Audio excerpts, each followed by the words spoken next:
नमस्ते दोस्तों। आज मैं बात करने वाला हूँ कि अगर आपका एक फ़ैशन का ब्रांड है या फिर आप एक फ़ैशन इंडस्ट्री से रिलेटेड कुछ काम करते हो, तो आप उस काम को ऑनलाइन कैसे लेके जा सकते हो, सोशल मीडिया पर अपना बिजनेस कैसे बढ़ा सकते हो। एक्चुअली फ़ैशन काफ़ी इंपॉर्टेंट एस्पेक्ट है हमारे लाइफस्टाइल का, और इस इंडस्ट्री के लिए सोशल मीडिया मार्केटिंग एक गेम चेंजर है। आज के टाइम में सोशल मीडिया की रीच इतनी ज़्यादा है कि अगर आप अपने फ़ैशन ब्रांड को सोशल मीडिया पर प्रमोट नहीं किया तो आप बहुत कुछ मिस कर रहे हो। सोशल मीडिया मार्केटिंग के लिए सबसे इम्पॉर्टेंट फैक्टर है आप अपने टारगेट ऑडियंस को जानना। आपका ऑडियंस किस एज ग्रुप के हैं, किस तरह के क्लोथ्स पसंद करते हैं, उनका लाइफस्टाइल कैसा है, इन सब चीज़ों को जानकर आप अपने सोशल मीडिया की एक स्ट्रैटेजी बना सकते हैं। सबसे पहले तो आपको आपकी टारगेट ऑडियंस पता होनी चाहिए। टारगेट ऑडियंस पता करने के बाद सेकंड स्टेप है कि आपको कौन सा प्लेटफॉर्म चूज़ करना है अपने ब्रांड के लिए। बेसिकली सिर्फ 3 कॉमन मोस्ट यूज प्लेटफॉर्म्स है फैशन इंडस्ट्री में सोशल मीडिया के अंदर। First one is the Meta means Facebook and Instagram, because वो दोनों एक दूसरे से कनेक्टेड हो चुके हैं अब। And second one is Pinterest.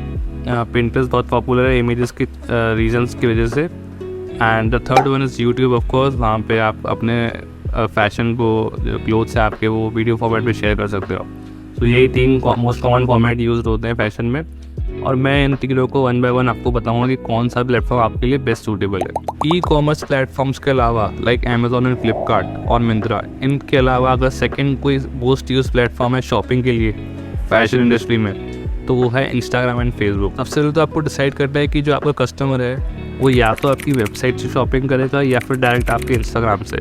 सो आपको इंस्टाग्राम का जो पेज है आपको उस हिसाब से ही मैनेज करना पड़ेगा, और आपका जो कॉल टू एक्शन है वो भी आपको उसी हिसाब से डिसाइड करना पड़ेगा कि आपको आपका जो ट्रैफिक है वो वेबसाइट पे भेजना है या फिर आपके डीएम्स में भेजना है। आपको अपनी बायो पे ध्यान देना है। बायो में आपको प्रॉपर कीवर्ड यूज़ करने हैं फैशन इंडस्ट्री से रिलेटेड। इसके लिए मैंने एक वीडियो बना रखी है कि कैसे आपको परफेक्ट इंस्टाग्राम बायो लिखनी है एंड कैसे आपको एक परफेक्ट यूज़र नेम चूज़ करना है जो आपके नीड्स से रिलेटेड हो और कीवर्ड बेस्ड हो। देन आपको कुछ क्रिएटिव वे में आपकी पोस्ट को पोस्ट करना है, बिकॉज फैशन इंडस्ट्री है तो बिकॉज क्रिएटिविटी दिखानी ही पड़ेगी। आपको मैं कुछ एग्जांपल्स दिखाता हूँ, जैसे कि ये है और the second one and this third one.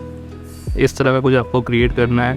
And for free designing you can use Canva, वहाँ पे आप फ्री में डिज़ाइन कर सकते हो इन सब टाइप के पोस्ट को। Then the main thing is कि आपको कस्टमर्स कैसे मिलेंगे। तो आज के टाइम में ऑर्गेनिक ग्रोथ तो बिल्कुल ख़त्म हो चुकी है इंस्टाग्राम पे। कैरोजल्स एंड पोस्ट बिल्कुल काम नहीं करते हैं, हैशटैग्स भी बिल्कुल काम नहीं करते हैं। तो जो ऑर्गेनिक ग्रोथ का वे है आखिरी वो है रील्स। तो आपको जितना भी ट्राई करना है कि रील्स ज़्यादा पोस्ट करो, एंड अगर आपके पास इमेजेस ज़्यादा है तो इमेजेस को स्लाइड शो में कन्वर्ट करके रील्स बना के पोस्ट करो। उसके लिए आप कैनवा यूज़ कर सकते हो। And the second way is by running ads, and ads में थोड़ा इन्वेस्टमेंट तो ऑफकोर्स आएगा ही। एड्स के लिए आप मेटा बिजनेस सूट को यूज़ कर सकते हो, उसके लिए मैं एक सेपरेट वीडियो बना दूंगा। अभी आपका एड से ट्रैफिक आएगा वो आप यूज़ कर सकते हो अपनी डील क्लोज करने के लिए। There is one more way in Instagram to collaborate with fashion influencers. उनको आप फ्री में मर्चेंडाइज दे सकते हो ताकि वो आपका जो पेज है वो फ्री में प्रमोशन कर दें। एंड जितने ज़्यादा आपको फॉलोअर्स मिलते जाएंगे उतना ही ज़्यादा चांसेस है कस्टमर्स मिलने के एंड डील क्लोज करने के। तो ट्राई कीजिए कि आप कुछ बड़े पेजेस के साथ कोलैबोरेट कीजिए। आपका मेन फोकस होना चाहिए कि आपको ज़्यादा से ज़्यादा फॉलोअर्स लाना है, बिकॉज एट दी एंड वो फॉलोअर्स ही हैं जो आपके फॉलोअर्स कन्वर्ट होंगे आपके कस्टमर्स में। तो बात करते हैं हम अपने सेकेंड प्लेटफॉर्म की, जो है पिंटरेस्ट। पिंटरेस्ट एक बहुत अच्छा प्लेटफॉर्म है फैशन कंपनीज के लिए, जहां उन्हें विजुअल कंटेंट पसंद करने वाले कस्टमर से कनेक्ट करने का मौका मिलता है। किसी भी फैशन डिज़ाइनर के लिए विजुअल कंटेंट बहुत इंपॉर्टेंट होता है, इसलिए पिंटरेस्ट उनके लिए एक अच्छा प्लेटफॉर्म है। पिंटरेस्ट का बहुत ही सिंपल सा फॉर्मूला है। पिंटरेस्ट पर आपको सक्सेस पाने के लिए आपको ऐसे फॉलोअर्स को अट्रैक्ट करना होगा जो आपकी इमेजेस को रीपिन करेंगे। अगर ऐसी कोई इमेज जो आपके फॉलोअर को पसंद आती है और वो उसको रीपिन करता है तो वो सेम इमेज उनके फ्रेंड्स को भी दिख सकती है, और हो सकता है कि वो भी उन इमेज को रीपिन कर दे। तो ऐसे ही एक चेन बनती चली जाएगी। सो इसी प्रकार से पिंटरेस्ट एक अच्छा प्लेटफॉर्म है जहाँ आप अपने फैशन बिजनेस को प्रमोट कर सकते हो। अगर आप अपनी इमेजेस को ऐसे डिज़ाइन करते हो कि लोग उन्हें पसंद करें और रीपिन करें, तो आप इमेजेस की जो विजिबिलिटी है और जो आपके प्रोडक्ट्स है उनकी विजिबिलिटी बढ़ जाती है, और आपके बिजनेस को ज़्यादा से ज़्यादा लोग देख सकते हैं फ्री के अंदर। सो पिंटरेस्ट का बस एक यही बेनिफिट है कि वहाँ पे इन्वेस्टमेंट लगाने की कोई इतनी ज़्यादा ज़रूरत नहीं है, बट आपको क्रिएटिविटी दिखानी पड़ेगी अपने डिज़ाइन सेल्स के थ्रू। आपका जो प्रोडक्ट है वो स्टैंड आउट करना चाहिए बाकी और लोगों से। तो नेक्स्ट बात करते हैं हमारे फाइनल प्लेटफॉर्म की, जो है यूट्यूब। तो वीडियो कॉन्टेंट टेक्स्ट और इमेजेस के मुकाबले सबसे ज़्यादा इंगेजिंग होता है।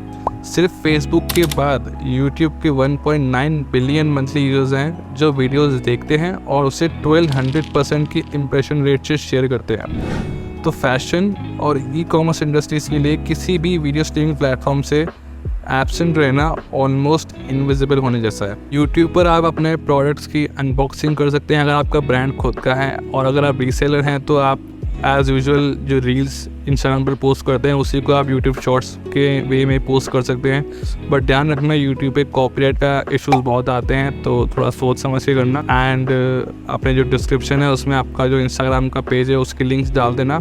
एंड अगर आपकी वेबसाइट की लिंक है तो आप वो भी डाल सकते हो। तो अब मैं आपको एक टिप देता हूँ, अगर आपका कंटेंट इंडियन कंज्यूमर्स के लिए बना है तो आपको ट्राई करना चाहिए कि आपके जो क्लोथ्स हैं या फिर जो भी फैशन से रिलेटेड प्रोडक्ट्स हैं वो बॉलीवुड के अराउंड रिवॉल्व करने चाहिए। बिकॉज एज एन इंडियन हम लोग एक्टर्स को एक फैशन इन्फ्लुएंसर्स की तरह भी देखते हैं, एंड हम सब उनकी स्टाइल्स को कॉपी करना पसंद करते हैं, और हम सब लोग अपने स्टार्स के साथ कनेक्ट भी कर सकते हैं। सो आपको ट्राई करना है कि जितना भी कंटेंट हो बॉलीवुड से रिलेटेड होना चाहिए कुछ ना कुछ। एंड आई एम 100% श्योर कि आपको उस टॉपिक पे ज़्यादा ग्रोथ। तो आज की वीडियो में बस इतना ही, और नेक्स्ट वीडियो में बात करने वाला हूँ कि how can you use ChatGPT in social media marketing. So stay awaited and see you in the next video. Please do not forget to subscribe to my YouTube channel.